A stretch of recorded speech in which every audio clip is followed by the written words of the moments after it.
नमस्कार मित्रों, मैं महेंद्र बंजारा आप सभी को रीजनिंग सब्जेक्ट पढ़ा रहा हूं। आज मैं आपके बीच आया हूं कैलेंडर का पार्ट 4 लेके। कैलेंडर के इस पार्ट 4 वीडियो के अंदर मैं बात करूंगा आपसे कि आपसे पूछ लिया जाए कि एक वर्ष है, उस वर्ष में 12 महीने होते हैं, तो उस 12 महीने के दरमियान 12 महीने की अगर कैलकुलेशन में देखा जाए तो ऐसा कौन सा महीना है, ऐसे कौन से महीने हैं जिनकी शुरुआत समान वार से होती है। समझिएगा ये चीज़, ऐसे कौन से महीने हैं जिनकी शुरुआत समान वार से होती है। और साथ में अपन बात करेंगे कि पूरा कैलेंडर कैसे और कब रिपीट होता है, यानी ऐसा कौन सा वर्ष का कैलेंडर है जो उससे आगामी किसी वर्ष वो कैलेंडर काम आ सके। या फिर मैं बात करूं शताब्दी वर्षों के कैलेंडर कैसे रिपीट होते हैं। तो खूब सारी ऐसी बातें अपन इस वीडियो के माध्यम से आपके साथ करने वाला हूं मैं। और अभी तक अगर जो चीज़ें मैंने पढ़ाई है उसके बारे में देखूं तो पार्ट 3 तक जो कैलेंडर के जो भी वीडियो आपके एनवीरा एजुकेशन के प्लेलिस्ट के अंदर चैनल के ऊपर प्लेलिस्ट पे उपलब्ध हैं, अगर आप वहां से जाके देखो तो आपको मिलेगा कि विषम दिन कैसे ज्ञात करते हैं, वर्षों का कोड क्या है, शताब्दियों का कोड क्या है, महीनों का कोड क्या है, और अगर आपको कोई डेट दे दे और उस डेट से सीधा वार ज्ञात करना हो तो कैसे ज्ञात करोगे। ये सारी चीज़ें आपके प्लेलिस्ट में उपलब्ध हैं और आप क्रमबद्ध तरीके से वहाँ से जाके पढ़ सकते हो और अपने अच्छे नोट्स बना सकते हो। और आप लोगों का बहुत अच्छा सपोर्ट हमें मिल रहा है, जो उम्मीद करूँ इसी प्रकार हमें मिलता रहे। और वीडियो को लाइक ज़रूर करें और चैनल को सब्सक्राइब ज़रूर करें, ये चीज़ भी आप ध्यान रखें ताकि हम और भी अच्छी चीज़ें आप लोगों के लिए लेके आ सकें। तो शुरू करते हैं। सबसे पहला टॉपिक आज इस वीडियो का यही है कि सामान्य वर्ष, ध्यान दीजिएगा, सामान्य वर्ष व लीप वर्ष, सामान्य वर्ष व लीप वर्ष, यानी दो वर्षों की स्थिति होती है। एक तो सामान्य वर्ष होता है और एक लीप वर्ष होता है। इसके समान महीने, इनके जो समान महीने होते हैं वो अपन पता करते हैं। समान महीने पता करना, मैं बेसिक के साथ साथ क्वेश्चन भी आपके साथ में करवा रहा हूं ताकि दोनों चीज़ें क्लियर हो सकें। अगर बेसिक क्लियर हो गया और फिर क्वेश्चन किस टाइप का आ रहा है वो नहीं पता चलेगा तो फिर करवाने का कोई मतलब नहीं है। आप समझिएगा इस चीज़ को, बहुत अच्छी चीज़ें हैं। सामान्य वर्ष की अगर बात करूं तो सबसे पहले अपन महीनों की बात करते हैं। महीने 12 महीने जनवरी है, जैसे फरवरी है, महीने लिख देते हैं, मार्च, अप्रैल, मई, जून, जुलाई, अगस्त, सितंबर, अक्टूबर, नवंबर एवं दिसंबर। ये अपने पास 12 महीनों का ग्रुप है एक वर्ष के अंदर। अगर ये सामान्य वर्ष है तो सामान्य वर्ष की स्थिति में अपन को पता है कि इसका कोड क्या होगा। जनवरी का कोड क्या होगा, 3 होगा सामान्य वर्ष की स्थिति में। फरवरी का कोड क्या होगा, 0 होगा। मार्च का कोड क्या होगा, 3 होगा। अप्रैल का कोड क्या हो जाएगा, 2। मई का कोड कितना होगा, 3। और जून का कोड हो जाएगा 2। जुलाई का कोड 3 होगा। अगस्त का कोड भी 3 होगा। सितंबर का कोड 2 हो जाएगा। अक्टूबर का 3 हो जाएगा। नवंबर का 2 और दिसंबर का कोड 3। ये अपने पास कोड मौजूद है।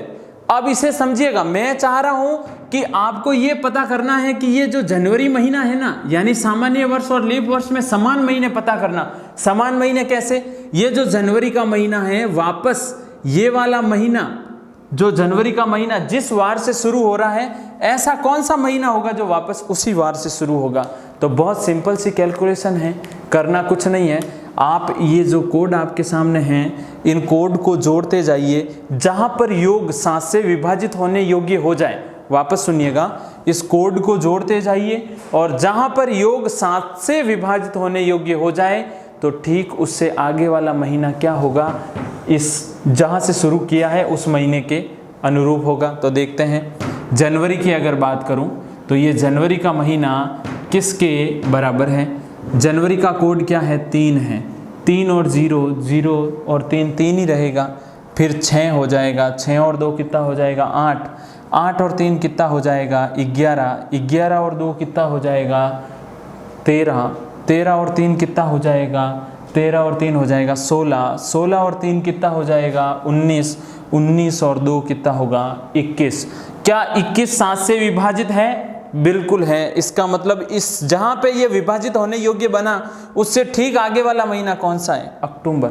यानी जनवरी का जो महीना है जिस वार से शुरू होगा वो का वार किस महीने की शुरुआत करेगा? अक्टूबर की। किस वर्ष में? सामान्य वर्ष में। ये चीज़ आपको ध्यान रखनी है। ऐसे कैसे मैं अगर कह दूं फरवरी की बात करें, फरवरी मास की अगर बात करूं तो फरवरी मास यहाँ पे योग 0 हो रहा है।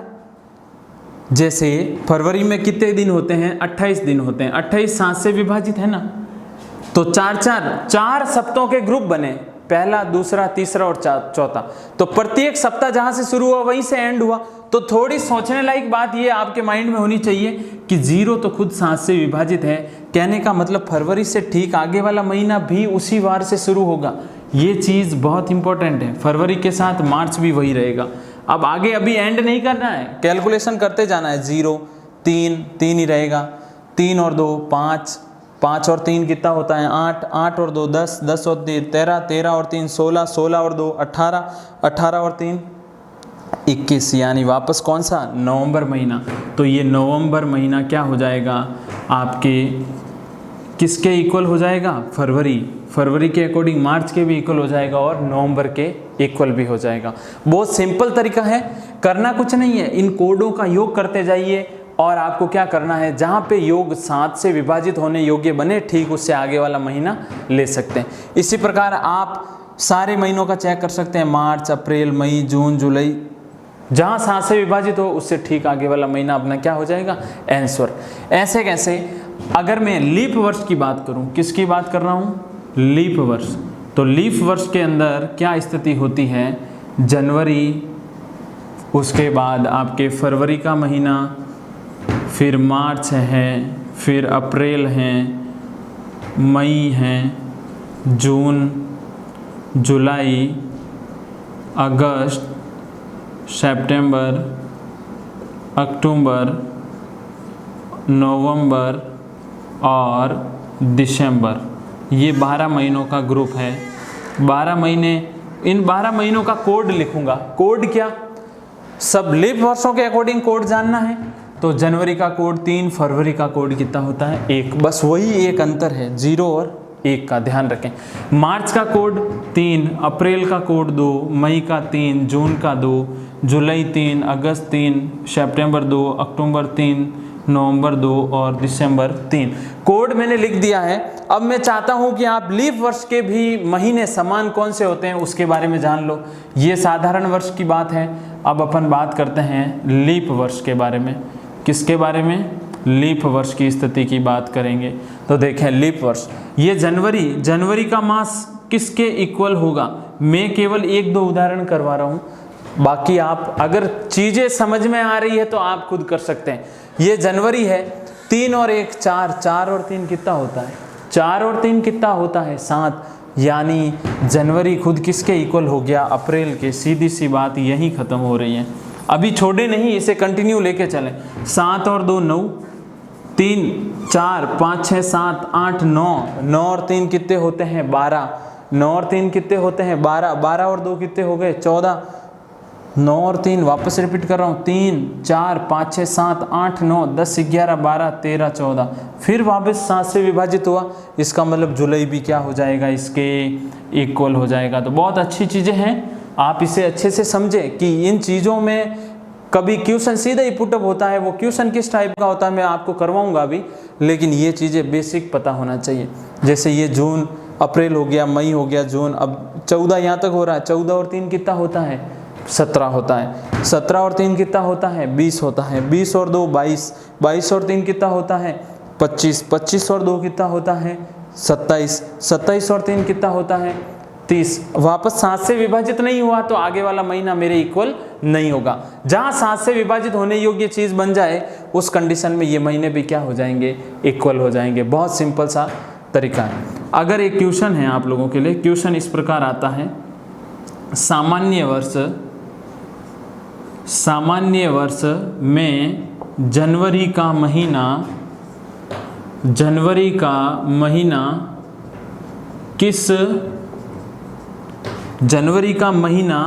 किस माह के लगभग समान ही होगा। ऑप्शन मिल जाए आपके पास 4, जैसे ऑप्शन ए जनवरी के महीने की बात हो रही है। अब जैसे ऑप्शन मिल गए नवंबर के बाद बी ऑप्शन मिल गया अक्टूबर के बाद सी ऑप्शन आपको मिल गया जुलाई, एंड डी ऑप्शन जैसे मिल गया आपके पास दिसंबर। आपके पास 4 ऑप्शन है, इन चारों ऑप्शनों में से आपको सही आंसर बताना है। तो सिंपल सा क्वेश्चन है, लेकिन एग्जाम में ये चीज़ें माइंड में चलनी चाहिए। अगर ये चीज़ें नहीं चलेगी तो उस समय आप यहाँ तक भी नहीं पहुँच पाओगे। ये चीज़ें ध्यान में रहनी चाहिए। सामान्य वर्ष में जनवरी का महीना किस माह के लगभग समान होता है? तो सामान्य वर्ष में जनवरी का महीना किसके समान होता है? अक्टूबर के समान होता है। अभी तो ज्ञात किया, ये सामान्य वर्ष, ये जनवरी का महीना किसके हूबहू है? अक्टूबर के। बात समझ में आई होगी। तो कौन सा ऑप्शन सही है? बी अक्टूबर। ऐसे कैसे आपको लीप वर्ष का पूछ ले तो लीप वर्ष की स्थितियां भी आपको पता होनी चाहिए। अब अपन नेक्स्ट बात करेंगे, उससे पहले थोड़ी सी और कि ये चीज़ें मैं उम्मीद करूँ आपको अच्छे से समझ में आई होगी। और आप लोग हमारे जो वीडियो के नीचे डिस्क्रिप्शन बॉक्स है उसमें फेसबुक पेज का लिंक दे रखा है, वहाँ से जाके भी हमारे साथ जुड़ें। वहाँ से जाके हमारे साथ जुड़ोगे तो आपको और भी अच्छी अच्छी चीज़ें मिलेगी, उसका सीधा नोटिफिकेशन आपको प्राप्त हो जाएगा। अब मैं बात करूं नेक्स्ट, समान वर्ष पता करना। समान वर्ष कैसे? समान वर्षों की बात हो रही है। अभी तक तो महीनों की कैलकुलेशन अपन ने की है, अब मैं समान वर्षों की बात करूंगा। और बहुत ही सिंपल सा तरीके हैं। तो देखें, समान वर्ष पता करना। समान वर्ष पता करना। समान वर्ष पता करने के लिए आपको क्या चीज़ें, 2-3 चीज़ें जो बहुत ही इम्पोर्टेंट हैं और वो पता होनी चाहिए। पता क्या होनी चाहिए कि आपको इतना तो दिमाग में आया ही होगा कि अभी मैं जो शुरू करने जा रहा हूँ उसमें समान वर्षों की बात होगी, क्योंकि महीनों वाली कैलकुलेशन तो अपन ने कर ली। महीने के जनवरी का महीना किस मास के समान है वो अभी अपन ने देखा, सामान्य वर्ष की स्थिति में देखा, लीप वर्ष की स्थिति में देखा। अब मैं बात कर रहा हूं वर्ष के 2001 कौन से वर्ष के समान, यानी 2001 में जनवरी के महीने हो चाहे फरवरी के महीने हो चाहे किसी भी महीने में जिस डेट को जो वार होगा, ऐसा कौन सा कैलेंडर होगा जो पुनः उस महीने में उसी डेट को वो ही वार वापस प्रदर्शित करेगा। तो समझिए इस चीज़ को, मैं जो बोल रहा हूँ वो अच्छे से सुने कि साधारण वर्ष से साधारण वर्ष में जाते हैं तो कोई परिवर्तन नहीं आता है। पूरी चीज़ समझाता हूँ पहले। साधारण वर्ष से, अगर साधारण वर्ष से साधारण वर्ष में चलूँ, साधारण वर्ष से साधारण वर्ष में जाएं या लीप वर्ष से लीप वर्ष में जाएं, लीप वर्ष से लीप वर्ष में जाएं तो क्या होता है। और ऐसे कैसे एक और चीज़ है कि साधारण वर्ष से लीप वर्ष में अगर जाएं और लीप वर्ष से साधारण वर्ष में जाएं तो क्या फ़र्क पड़ेगा, वो चीज़ अपन को जाननी है। साधारण वर्ष में जाएं तो बहुत ही चीज़ें अच्छी हैं अगर इन्हें आप समझें तो। साधारण से साधारण, लीप से लीप, यानी एक कैलेंडर है वो साधारण वर्ष का है और उस साधारण वर्ष से जो आगे वाला कैलेंडर है वो भी साधारण वर्ष का ही मेरे को मिल रहा है, समान कैलेंडर मिल रहा है, डेट और वार के समानता के अनुरूप।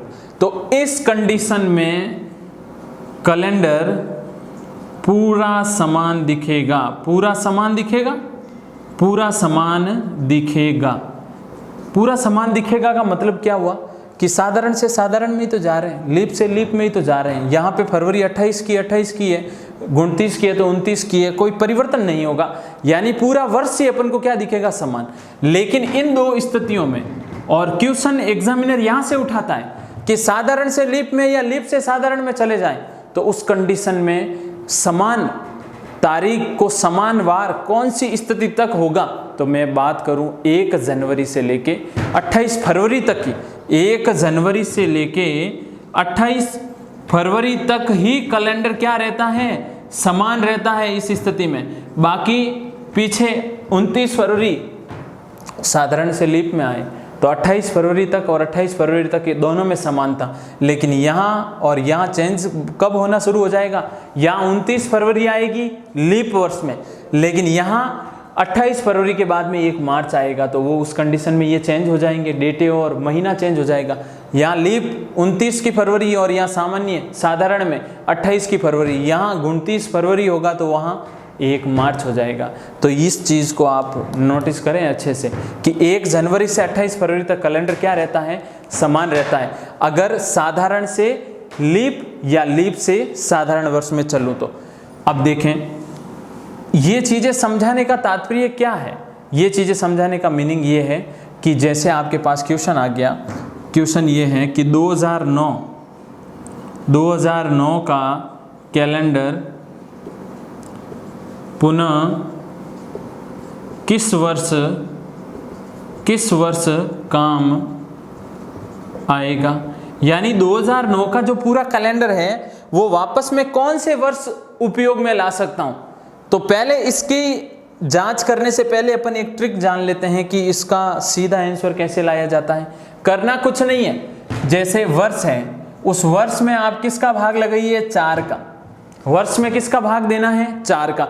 अब आप लोगों को मैंने एक लास्ट वीडियो में एक चीज़ समझाई थी कि सप्तों का 7-7 का समूह होता है और उस 7 के समूह में जब 7 का भाग दूंगा तो अधिकतम शेषफल कितना बचता है, 6, और न्यूनतम शेषफल क्या बचता है, 0। ये दोनों चीज़ें मैंने समझाई थी।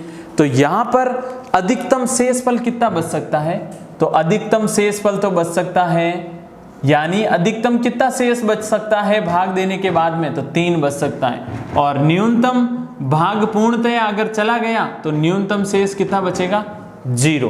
तो ये ग्राफ की सहायता से अपन समझते हैं इसे कि यहाँ पर वर्ष है, उस वर्ष की मात्रा में 4 का भाग दूं तो शेषफल बचेगा, क्या बचेगा, शेषफल बचेगा। शेषफल बचने पर शेषफल अगर 0 बच सकता है, शेषफल 0 बच सकता है, शेषफल 1 भी हो सकता है, 2 भी हो सकता है और 3 भी, लेकिन 4 कभी नहीं बचेगा। 4 बचने वाली स्थिति 0 बता रहा है क्योंकि भाग पूर्णतः चला गया। वर्ष में भाग दूं 4 का, शेषफल 0, 1, 2 और 3 बचे, तो उस समय वर्ष में आपको जोड़ना होगा। वर्ष में क्या जोड़ना होगा, 0 बचे तो 28 प्लस कर दीजिए, अगर 1 बचता है तो 6 जोड़ दीजिए उसमें, और 2 बचता है तो 11, और 3 बचता है तो भी आप क्या करेंगे, 11 उसमें ऐड कर देंगे। तो ये वाली चीज़ अपन यहाँ अप्लाई करें। आपको पूछा है 2009 का कैलेंडर पुनः किस वर्ष काम आएगा, तो 2009 का कैलेंडर कैसे ज्ञात करूँ, सीधी सी बात है, 2009 में किसका भाग लूँ, 4 का। अब 4 की भाजकता का नियम क्या कहता है, आप पूरे वर्ष में भाग ना देके अंतिम 2 अंकों में भाग दे दीजिए और भी इजी हो जाएगा। तो लास्ट वाले 2 अंकों में ही भाग देके पता कर लेंगे अपन। जैसे लास्ट के 2 अंक क्या है, 0, 9, तो 4 का भाग 2 बार जा रहा है, पीछे कितना बचेगा शेष, 1 शेष बच रहा है। अच्छे से समझिएगा, 2009 में मैंने किसका भाग दिया, 4 का, लेकिन मैं लास्ट 2 अंकों में ही दे रहा हूँ। उसका रीजन क्या है, क्योंकि अंतिम 2 अंकों में 4 की भाजकता का नियम यह कहता है कि आप केवल इकाई और दाई वाले स्थान पे आने वाले अंकों में भाग दे दीजिए और जो परिणाम आएगा वही अपना शेषफल एग्जैक्ट आ जाएगा। तो यहाँ पे 2009 में 09 में भाग दिया, 2 बार गया, तो शेष कितना बचा, 1 बच रहा है। शेष कितना बच रहा है, 1 बच रहा है।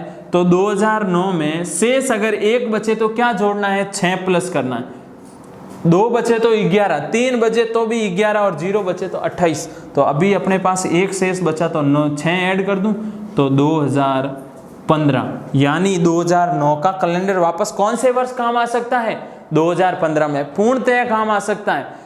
जो डेट को, जो वार उस 2009 के कैलेंडर में था वो का वो डेट उसी वार का 2015 वाले कैलेंडर में आपको मिल जाएगी।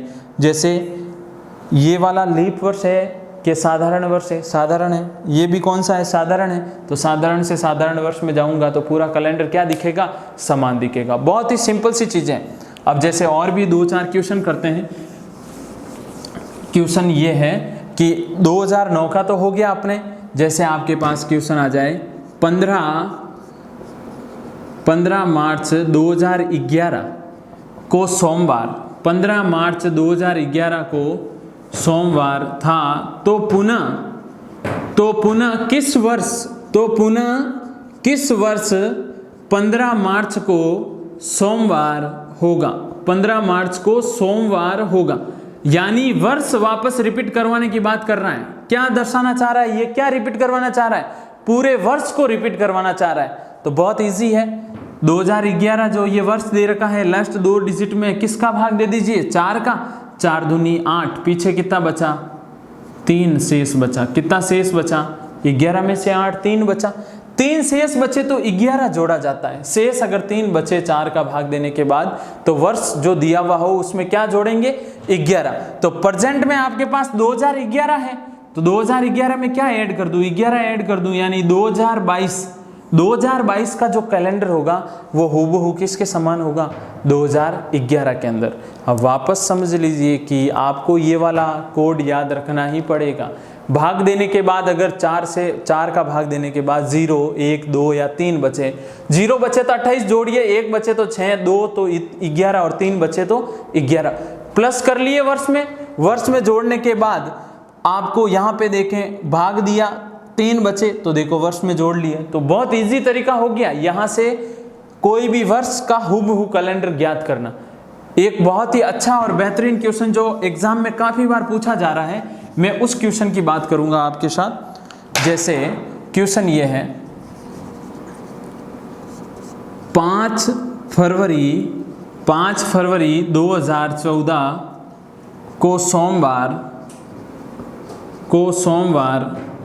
हैं, तो पुनः किस वर्ष 5 फरवरी को सोमवार होगा।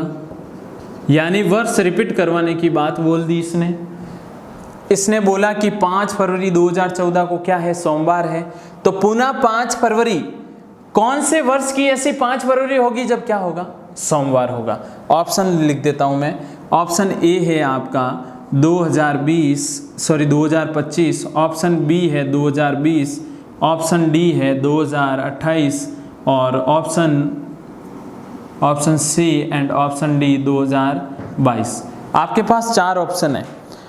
अब आपके माइंड में ये वाली चीज़ आ जानी चाहिए कि साधारण से लीप या लीप से साधारण वर्ष में जब जाया जाता है तो उस कंडीशन में क्या स्थिति होती है, 1 जनवरी से 28 फरवरी तक कैलेंडर समान रहता है। यहाँ पर 2014 कौन सा वर्ष है, साधारण वर्ष है। कौन सा वर्ष है, साधारण वर्ष। फरवरी में 5 फरवरी की बात हो रही है, तो ये वाला जो कंडीशन बता रहा है, क्या साधारण से लीप में आंसर नहीं पूछ रहा है, क्या लीप से साधारण में तो उत्तर नहीं पूछ रहा है, वो चीज़ें आपको मालूम होनी चाहिए। तो यहाँ पे अच्छे से समझिए। सीधा ही आप क्या करोगे, जो मैंने ट्रिक बताई है उसके अकॉर्डिंग आप तो सीधा ही 2014 में किसका भाग लगाओगे, लास्ट वाले 2 डिजिट में लगाने वाले हो आप भाग, किसका, 4 का। 4 3 12, पीछे कितना बचा, 2, शेष कितना बचा के 2।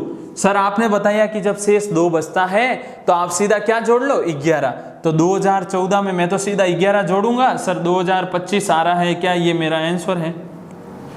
2025 तो ऑप्शन ए ही है, 2025 तो ऑप्शन ए ही है। क्या ये सही है, क्या फरवरी, ये 5 फरवरी 2014 साधारण वर्ष और 2025 साधारण वर्ष, ठीक है, उत्तर बिल्कुल सही है, कोई दिक्कत नहीं है। लेकिन आपको क्या बोला है, पुनः किस वर्ष 5 फरवरी को सोमवार होगा। आपके माइंड में एक चीज़ यहाँ पे और चलनी चाहिए कि एग्जामिनर ने 2025 से पहले के तो कोई ऑप्शन नहीं दिए, यानी 2025 में तो कैलेंडर रिपीट हो रहा है, क्या पता पहले तो नहीं हो जाए, क्योंकि ये चीज स्थितियां होती है ना, साधारण से लीप या लीप से साधारण में 1 से 28 फरवरी तक की स्थितियां सेम रहती है। तो यहाँ पे 28 से बाहर थोड़ी गया।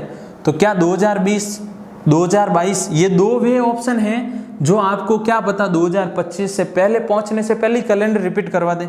समझिएगा 14 15, 16, 17, 18, 19, 20, 20 का ऑप्शन दिया, क्या अपन चेक करें। 14 कौन सा वर्ष है? साधारण वर्ष है। साधारण वर्ष का कोड क्या होता है? एक। कोड का मतलब विषम दिनों की संख्या एक होती है। 15 1, 16 में 2 होगी, 17 में 1, 18 में 1, 19 में 1।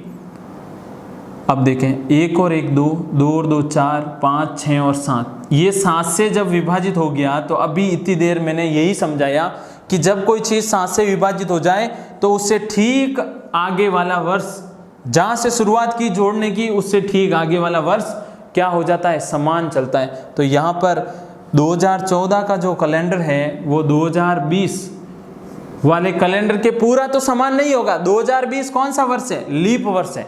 लेकिन ये जो 2014 है वो 5 फरवरी 2014 की बात हो रही है और ये वापस 5 फरवरी 2020 की बात हो रही है। तो ये साधारण वर्ष और ये लीप वर्ष, हाँ माना रिपीट तो नहीं होगा पूरा, लेकिन 1 जनवरी से 28 फरवरी तक तो कैलेंडर पूरा सेम चलेगा। तो सेम चलेगा तो उस कंडीशन में 2020 में ही 5 फरवरी को क्या आ जाएगा?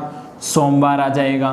तो अपना एग्जैक्ट आंसर क्या होगा? 2020। अगर स्थिति ऐसी बन जाए कि इससे पहले भी कोई ऑप्शन मौजूद हो तो उस कंडीशन में आप इस प्रकार से करके आसानी से चेक कर सकते हैं। पर इसके लिए आपको पता होना चाहिए कि साधारण वर्ष की क्या स्थिति होती है और लीप वर्ष की क्या स्थिति होती है। साधारण वर्ष में 52 सप्ताह और 1 दिन होता है और ये 1 दिन एक्स्ट्रा होता है, और यहाँ 52 सप्ताह और 2 दिन क्या होते हैं? एक्स्ट्रा होते हैं। तो मैंने यहाँ पे ये 14 क्या है? साधारण। 15 भी क्या है? साधारण। 16 क्या है? लीप। कैसे पता चला? 4 का भाग पूर्णतः जाता है। 17 साधारण, 18 भी साधारण और 19 भी साधारण, क्योंकि साधारण वर्ष में 4 का भाग नहीं जाता है और लीप वर्ष में 4 का भाग जाता है। तो ये जोड़ने के बाद 7 हो रहा है और 7 किससे विभाजित हो रहा है? 7 से।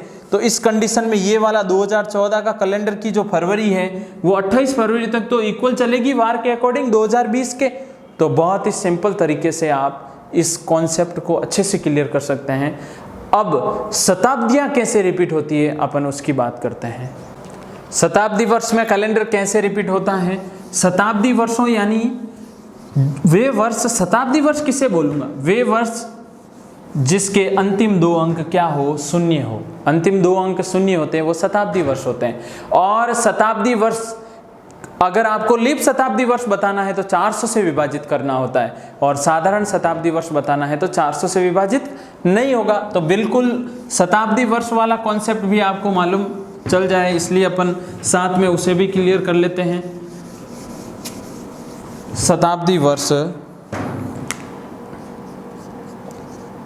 शताब्दी वर्ष की पुनरावृत्ति, यानी शताब्दी वर्षों में 400 सालों के गैप से कैलेंडर चलता है। यानी शताब्दी वर्षों का अगर कैलकुलेशन मालूम करनी है तो सबसे पहले एक चीज़ आपके माइंड में क्या आनी चाहिए वो समझिए कि जब कैलेंडर शुरू हुआ तो उस समय 1 जनवरी 001, जब कैलेंडर इस दुनिया में शुरू हुआ तो उस समय 1 जनवरी 1001 था।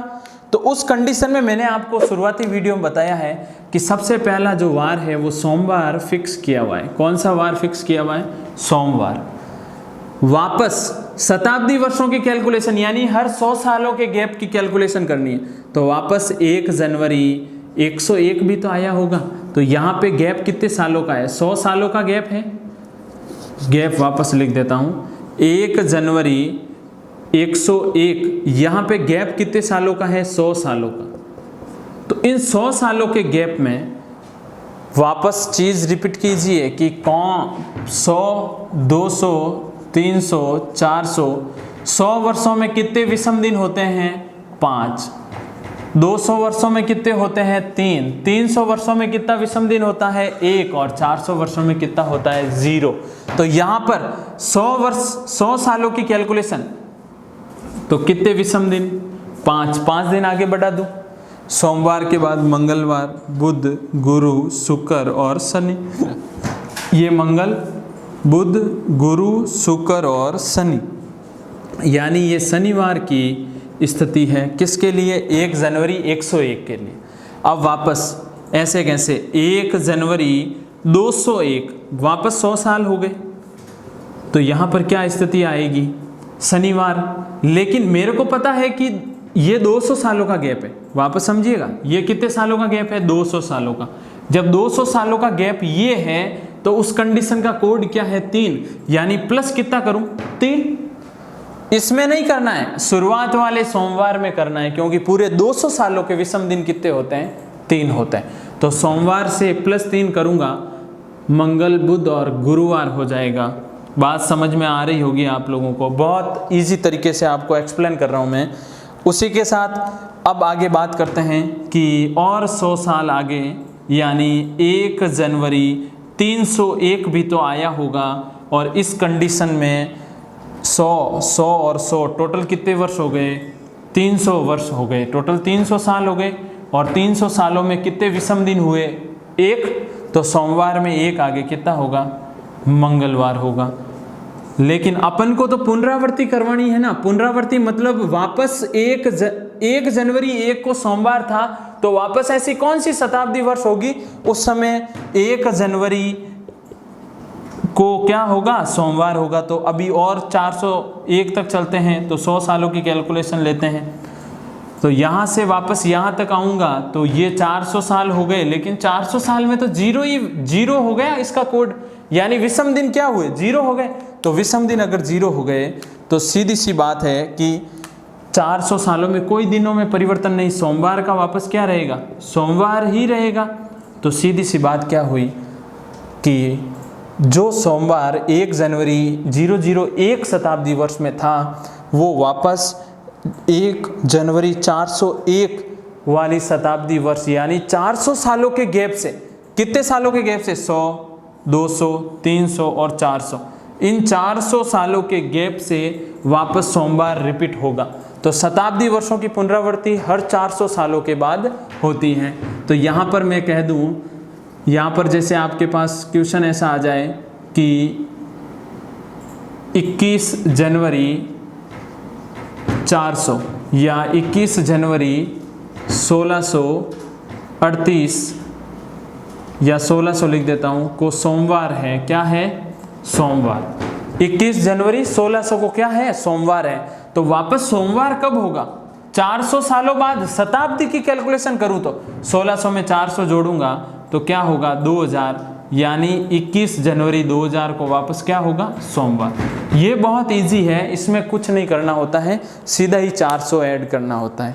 लेकिन वर्षों वाली जो कैलकुलेशन होती है, उस कैलकुलेशन में आपको क्या करना होता है? वापस रिपीट कर देता हूँ कि जो वर्ष होता है उस वर्ष में 4 का भाग लगा के जो शेष बचता है 0, 1, 2 या 3, तो वो वर्ष में क्या जोड़ेंगे अपन? तो वर्ष में जोड़ेंगे, जैसे 0 बचे तो 28, 1 बचे तो 6, 2 बचे तो 11 और 3 बचे तो 11। ये चीज़ें मैंने अभी आपको समझा दी। अब अपन नेक्स्ट वीडियो में बात करेंगे बहुत ही इंपॉर्टेंट क्वेश्चनों के बारे में। अब बेसिक कॉन्सेप्ट इसी के साथ क्लियर हुआ है, और लास्ट जो पार्ट 3 मैंने पढ़ाया उसमें भी आपके 1 और 2 के अकॉर्डिंग मैंने इंपॉर्टेंट क्वेश्चन बताए थे।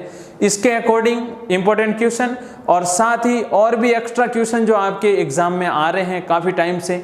तो इसी प्रकार हमारे साथ जुड़े रहें और वीडियो को लाइक ज़रूर करें और चैनल को सब्सक्राइब ज़रूर करें, और हमारे साथ फेसबुक पेज पे जाके ज़रूर जुड़े, जो डिस्क्रिप्शन बॉक्स में आपको वीडियो के नीचे लिंक मिले, वहाँ से क्लिक करके आप फेसबुक पेज पे जाके हमसे जुड़ सकते हैं। तब तक के लिए इसी प्रकार अच्छे से पढ़ते रहें। धन्यवाद।